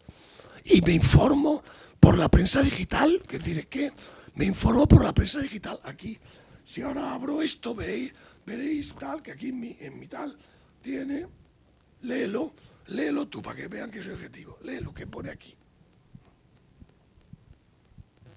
¿Qué pone? El País, Vanguardia, Contexto Público, Infolibre, Ideal, Granada Hoy, etc. La leo aquí. Entonces, no estoy abonado a todo, no. Solo veo los titulares. pero son tan malos los contenidos que con los titulares me bastan. Os lo digo en serio. 3 muertos en un accidente en la circunvalación de Granada. ¿Para qué voy a leerlo yo el contenido? Que es la nota de prensa de la policía. Ya sé que ha habido 3 muertos en la circunvalación de Granada. Estoy abonado a algunos, al diario.es, a Infolibre, a Contexto, pago muy poquito, pero es porque los contenidos, lo que hay debajo del titular, tiene contenido. Y luego leo las columnas de opinión, que es lo más interesante.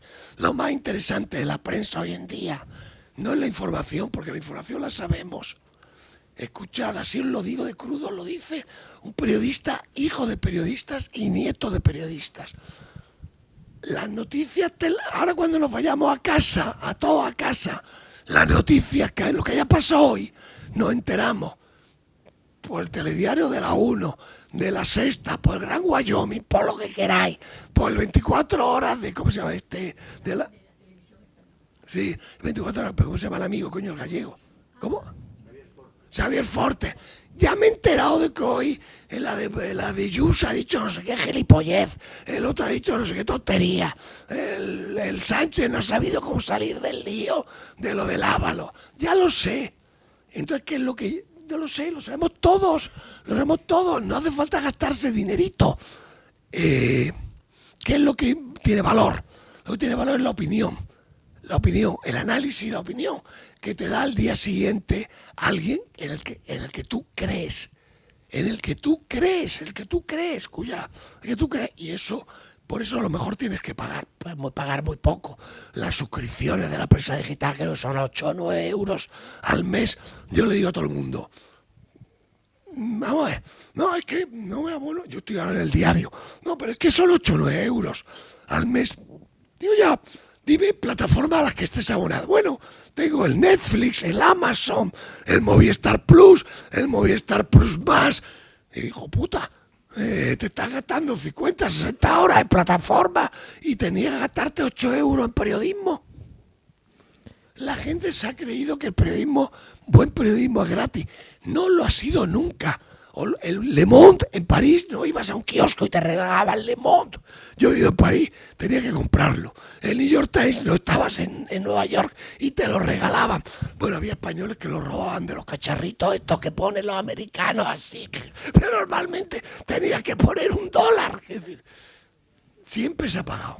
Y el periodismo de suceso, la crónica negra, tiene su punto de fuga o su refugio en, por ejemplo, es decir, ya no la inmediatez, sino el seguimiento de un suceso a lo largo del tiempo, un año, y escribir un libro como escribió Nacho Carretero con Fariña, que en el 2018 era la edición 10ª, no sé ya por qué edición llevará. Sí. Pero si esto fue una ilusión, Fariño, o si crees que hay elementos para que la crónica de suceso, la crónica negra, que es la que, como estaba comentando, saca las tripas de la actualidad y de la realidad, si hay elementos para la esperanza, si hay brotes verdes. Absolutamente. Fariña está publicado por Libros del Cao, que es la editorial que publico mis crónicas kinkis. Son muy buenos amigos y muy buenos. Os digo, es rentable. O sea, de Libros del Cao viven varias personas. Sus editores, sus correctores, viven varias personas. Se venden los libros de Libros del Cao, se venden. Fariña tuvo una suerte además estupenda, que fue que lo publican y hay un político tonto, bueno, el propio Fariña, que lo presenta ante un juez, está retrasado. Hay cantidad de jueces que son retrasados, ¿no? Retrasados mentales. Bueno, esto es una palabra, no es políticamente correcta hoy en día. ¿Cómo diríamos políticamente correcto? Bueno, cortos de entendederas, diría Don Quijote. Y un juez va y prohíbe el libro, secuestra el libro. No se puede vender este libro. Claro, la noticia salta, prensa, radio, televisión, entonces las librerías, como esta buena librería Europa, aquí, guárdalo. Se acercaba, oye, ¿tenéis Fariña? Entonces se vende Fariña. Vamos a hacer otra segunda edición, porque no estaba prohibida la reimpresión, solo estaba prohibido que se vendiera. Y entonces funciona, el libro es un exitazo y todo está bien. Y luego, claro, esto llega arriba. Llega a la audiencia provincial de Pontevedra, yo qué sé. Si es que audiencia provincial en Pontevedra. Y entonces, le dice a este juez, hombre, ¿qué ha hecho usted, por favor? Esto de la censura previa, el secuestro, esto no está permitido. ¿Qué decir? Esto no está permitido. Nada. Desautoriza a ese juez, se levanta el secuestro, ya se puede vender. Ya segunda, tercera, cuarta, quinta edición. Es el libro más vendido por Libros del Caos. Creo que ha vendido 80.000 o 100.000, una barbaridad. Una barbaridad. Y me cuentan a mí, el segundo libro más vendido, por cierto, permíteme, de Libros del Caos es este. Crónicas Kinky. Sí, el segundo libro más vendido, con mucha diferencia con Mariñas, porque está de moda lo kinky, el cine kinky, lo kinky está muy de moda. Entre los chavales, entre la chavalería. Y claro, Fariñas le permitió a Libros del Caos publicar un montón de libros con los que ha perdido dinero. Y entonces me decía, escucha compañera, escucha, ¿cómo se llama la compañera? Rita. Es que me había entrado frío. Digo, Rita. Y voy a terminar con esto. Bueno, pues ahora lo pregunta. Yo era muy amigo de Juan Goytisolo. ¿Sabéis quién es Juan Goytisolo? Bien. Entonces, una vez estaba yo con él, había ganado el premio Cervantes y tuvo la amabilidad de contarme entre sus invitados personales. El ganador tiene derecho a 4 o 5 invitados personales a la entrega del premio en Alcalá de Henares, en la Universidad de Alcalá de Henares. Entonces, estaba yo allí y entonces un periodista le dice, le levanta la mano y dice, señor Goytisolo, usted ha ganado el premio Cervantes, felicidades.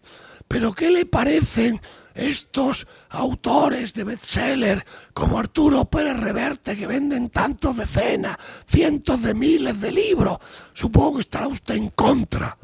Y Juanito Goytisolo, que era un tío con mucho humor, pese a su apariencia, se dice, no, en absoluto. Dice, yo estoy a favor de los bestsellers, porque gracias a los bestsellers sobreviven las editoriales y las librerías y pueden permitirse vender libros como el mío, que solo venden unos cientos de ejemplares. Pues yo digo lo mismo, gracias a Fariñas, Libros del Caos, podéis sacar un montón de libros buenísimos. Pero sí, tiene éxito. La gente sabe, la gente no es tonta. Es que hay muchos tontos, vamos a ver, hay muchos tontos. Y hay mucha gente a la que le gusta la lluvia dorada. Y a veces forman mayorías electorales. Sí. Digo presuntamente, todo esto anterior presuntamente. No, Presuntamente. No pasa nada que formen mayorías electorales temporales, como la que disfruta la lideresa de la Comunidad de Madrid. Bien, hay gente que le gusta la lluvia dorada, gente que no tiene tiempo para informarse, gente que se cree 4 tonterías. Da igual, serán temporales. Pero sigue existiendo un 25-30% de la población española y mundial que es ilustrada y no tiene un pelo de tonta.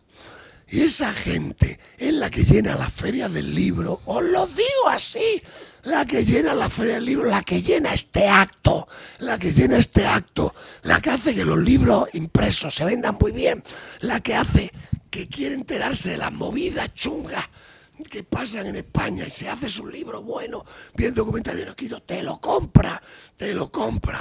Somos lo que tenemos que asumir, queridos, es que no somos mayoría. Somos una cosa que ha existido siempre, la minoría ilustrada. ¿Cómo? Sí, la vanguardia, llámala así. La gente que lee, que tiene criterio propio, que se forma su propia opinión por lo que oye, lo que lee, contrasta informaciones y opiniones.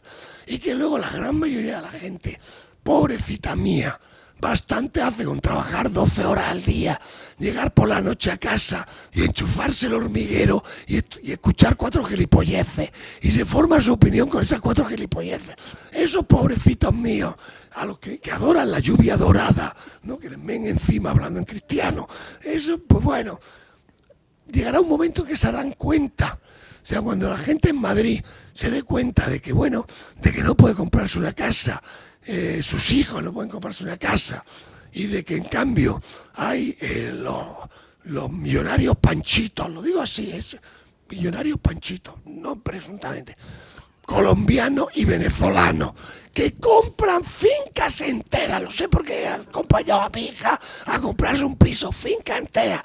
Pues supongo que ese día, dentro de 2, 4, 8 años, dirá, esto es una estafa. Bien. Bueno, pues después de hablar de lo humano y lo divino, Javier. Es decir, sí, vamos. De manera descarnada. La gente se deja estafar. Esto es un debate amplio que lo tendremos en otro. Pero es que, Ricardo, si la minoría ilustrada no tenemos claro, si la minoría ilustrada no tenemos claro que 2/3 de la población se dejan engañar, vamos muy mal en la vida. Se dejan engañar con estafa. Pero, No, a veces ganamos, no, pues mira la cosa en su conjunto. La gente de Nueva York, ciudad que yo amo, es una de mis ciudades, he vivido allí. La gente de Nueva York ahora ha votado a un tío que decía que era rojo y musulmán. Ahí hay que tener ovarios para votar a un rojo y un musulmán, porque ya llevan muchos lustros engañados y ha dicho, pues no, se acabó, ya está, votamos a este, voy a votar al que más fastidia. Y algún día, claro, porque al final la gente votará al que más fastidia. Javier, ya para tu 6º libro seguiremos con este debate que has establecido, porque tiene mucha amiga, es decir, tiene muchas aristas. Así que bueno, si no hay ninguna pregunta, ¿sí? ¿Había alguien que quería comentar algo por aquí? Sí, por aquí.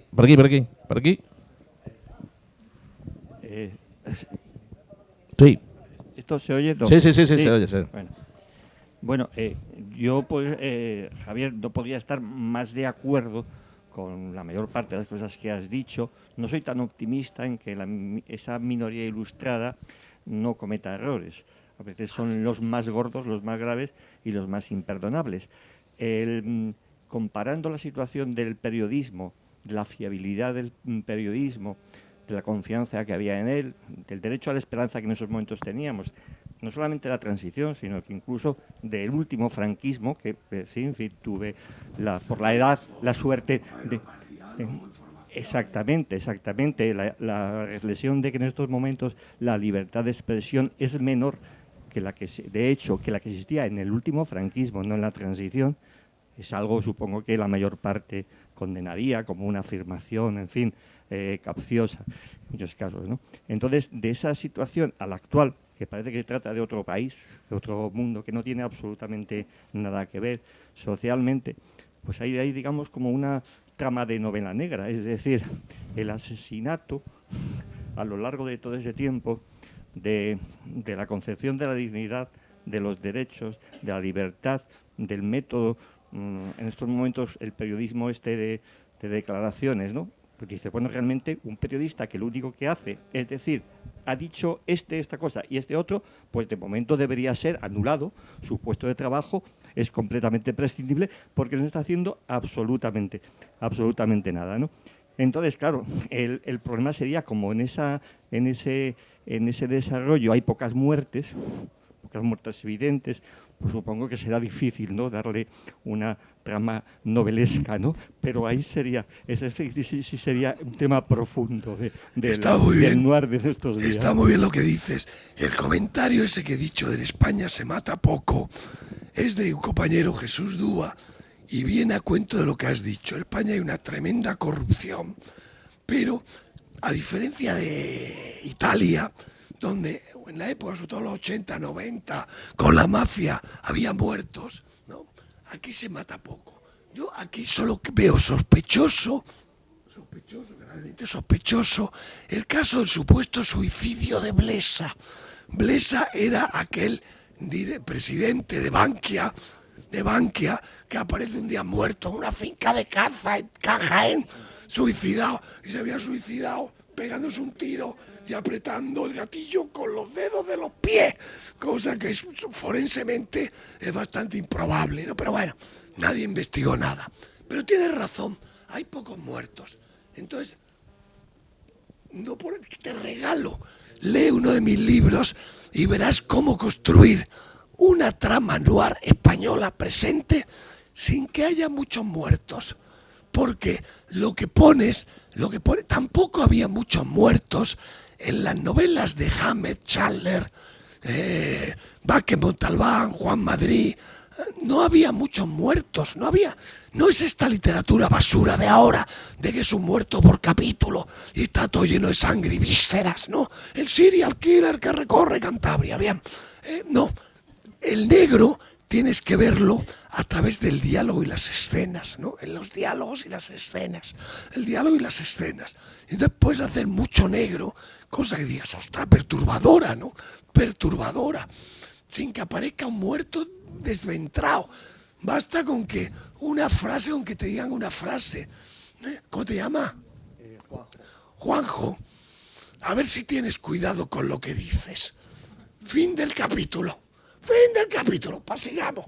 Esa frase última ya le da un aire noir. A ver si tienes cuidado con lo que dices, Juanjo. Punto. Entonces, España es más de medias palabras, más de cosas de ese tipo que de muertos.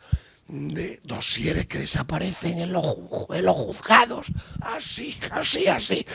De repente el juez un día dice, ¡ay!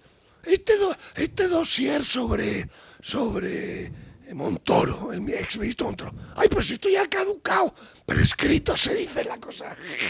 Es más de esto. Pero con eso te permite, porque el auténtico noir, el auténtico género negro, no es el que tiene muchos muertos. Decían, Hamed y Charles lo escribían, a lo mejor con uno. Tenemos un minuto. Hay una obra de Charles, que no me acuerdo cuál es, que hay un solo muerto. Hay 500 o 600 páginas largo, adiós creo que es, y hay un solo muerto. Bien. Y entonces, él no se preocupa de decir quién ha matado a esa persona.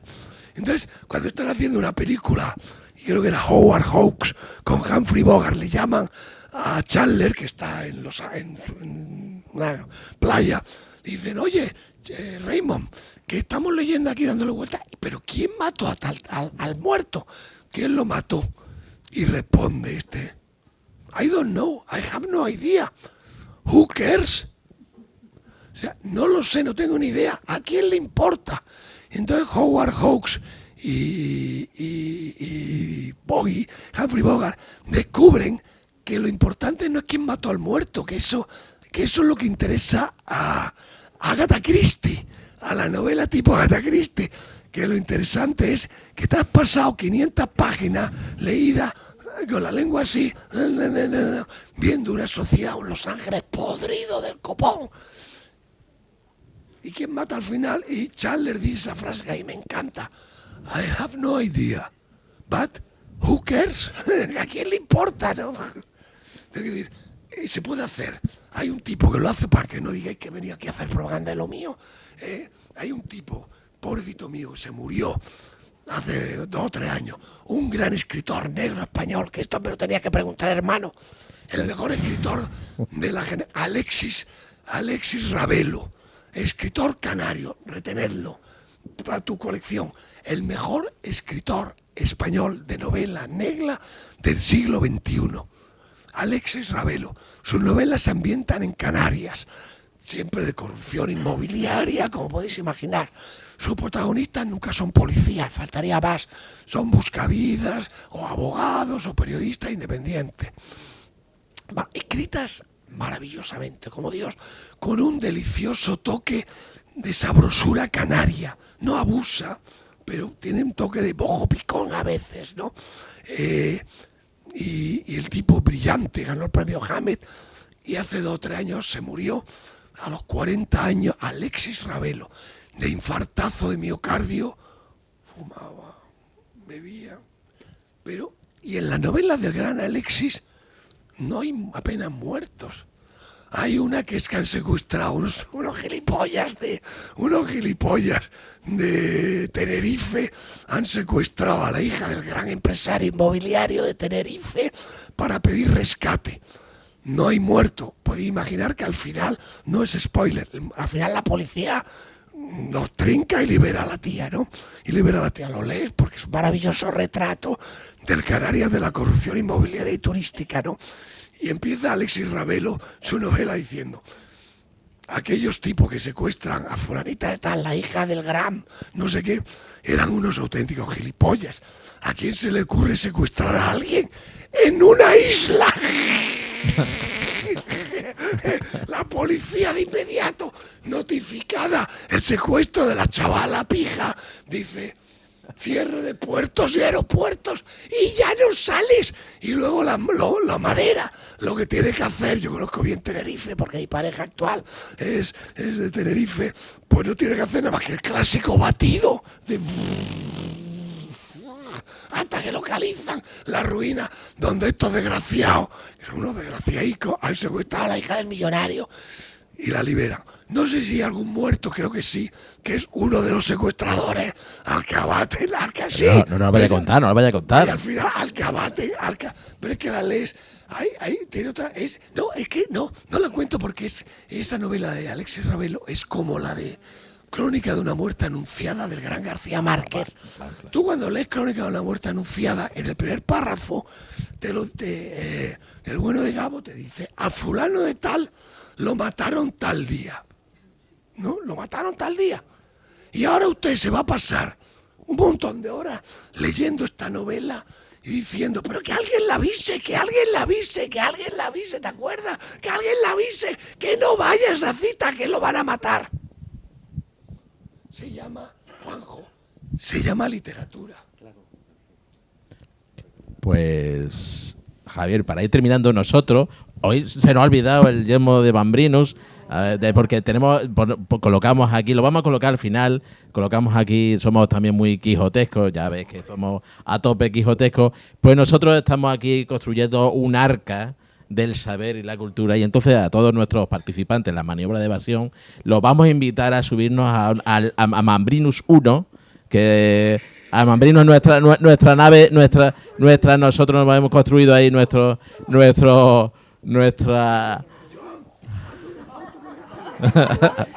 bueno, pues con eso, con el yelmo puesto, te vamos a preguntar, tienes que mantener ahí el equilibrio.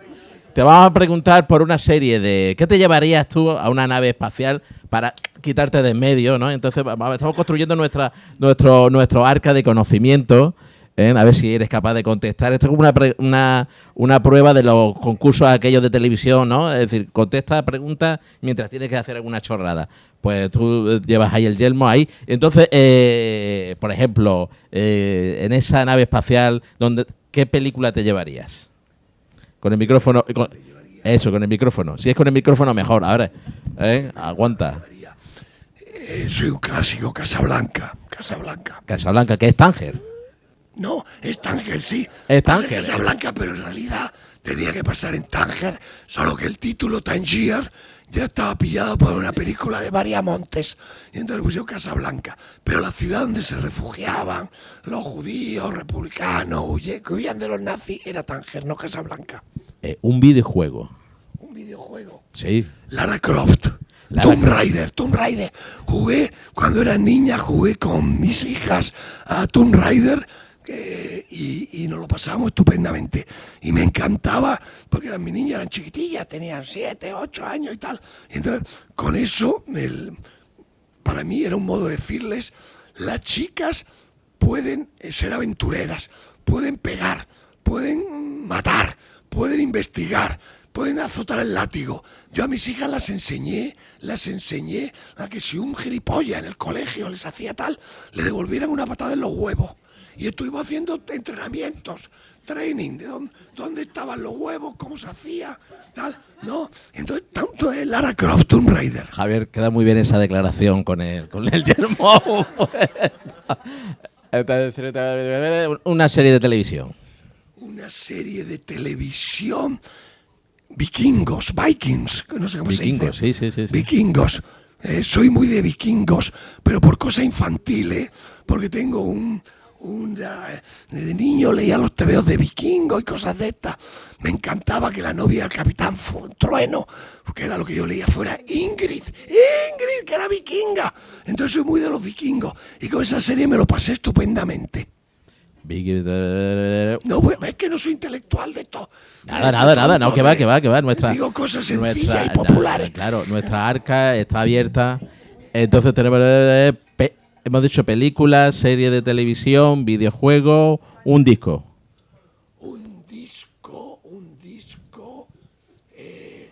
Cualquiera de los Rolling Stones, no me acuerdo cómo se llamaba, el que estaba Simpatía por el Diablo, no me acuerdo cómo se llamaba. Sympathy for the Devil. Puede ser ese. Los Rolling Stones, me parece, yo los Rolling Stones un día me siguen poniendo muchísimo, y aquellos discos escuchados en la España de Franco, que todavía vivía, el caudillo, que Dios tenga en su gloria, eran auténticamente revolucionarios. Cuando me enteré de que eso quería decir Simpatía por el Diablo, que hace referencia a qué novela de Margarita, El maestro y Margarita. Es decir, está influenciada por esa novela. Y ya por último, yo creo que no sé ya si será evidente o no, el libro. El libro de los libros, el Quijote, Don Quijote. Pero te voy a decir uno más chiquitito, porque no me dejan llevar mucho peso, porque ese vuelo lo lleva a Ryanair. Diría La llave de cristal de Dashiell Hammett. La llave de cristal es la hostia del libro. Mira, lo tenemos ahí, pero no hemos traído Cosecha Negra. No hemos traído Cosecha Negra. Lo tenía encima de la... Es un libro sobre la amistad, la historia de una amistad. ¿Sí? La llave de cristal de Glassky, de Dashiell Hammett. Es cortito, o sea, 150 páginas. ¿Tiene algo que ver con Tangerina? Este tío sabe demasiado. Tangerina y El largo adiós, Terry Lennox. Ahí están los dos, ¿no? Este tío sabe demasiado. Eso dice alguno. Que es la historia de una amistad en la que alguien defiende a un amigo hasta que al final descubre que ese amigo es un canalla indefendible. Es la trama principal de Tangerina. Sí, señor, muy bien traído, pero nadie se da cuenta. Porque lo has dicho tú, no me adjudiques mérito. La gente dice cosas. Yo pensaba que era El largo adiós, pero bueno, has dicho La llave de cristal. La llave de cristal. Pues nada, Javier, muchísimas gracias por tu participación esta tarde fría ahí fuera, pero tan calentita aquí dentro. Muchísimas gracias por esta tarde estupenda.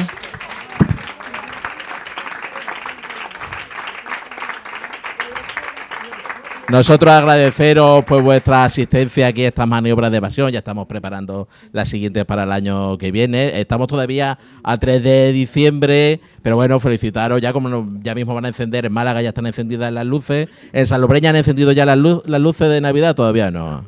Antes decía el compañero Ricardo que estás trabajando, estoy trabajando en esa estación. Eso. El ambiente en Málaga me parece top noir español ahora. Top noir Málaga es lo que era San Francisco para Ponte el micrófono. Lo que era San Francisco para Hammett o Los Ángeles para Chandler. Yo creo que ahora en España es Málaga. En Málaga hay de tomate. Tomates negros, me encanta.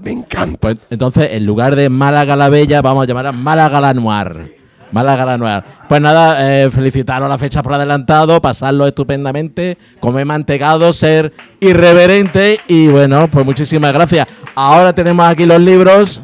Javier, pues si te place, pues le firma los libros y muchísimas gracias.